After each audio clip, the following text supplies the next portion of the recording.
કાલ્યા તું છે કે અલા શંભુ તું છે કે દેખાય હો નહીં તું તો રાતના નીકળ્યા તો મોઢા પર પાવડર લગાવી નીકળવાનો કર પાવડર લગાવી નીકળવું પડે હા વળી તો એટલો બધો કાર્યક્રમ હે કાળિયા તું તો કોલસો રાતના દેખાય નહીં એકદમ કોલસા જેવો કે એકદમ કોલસા જેવો હારું ચાલતા છે સાંજે નીકળું ને પાવડર લગાવીને નીકળ્યો હતો પાવડર લગાવીને નીકળવાનું પાવડર કામ થાય મોટું છે કે બાજુ હા કરચેલે મળે જ ને 5 કિલો વાળું પેલો 50 રૂપિયા કિલો મળે છે કે હા 5 રૂપિયા કિલો રે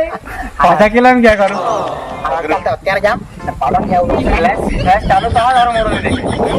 કાર્યક્રમ કોલસો બીજે કે તને કે પાવડર લાગ્યો છે એ કઈ નહીં પાવડર લેતા આવજે ભૂલતો નહીં પૂછો ને તો ફ્રેશ ચાલુ કરીને આવું તારે હા કે ફ્લેશ ચાલુ જ હતી મારા જીવડો મારો આખો જીવ આવી ગયેલો માર તો જીવો ધરસે ગયેલો એવું કે હા અરે ચાલતા ચાલ અરે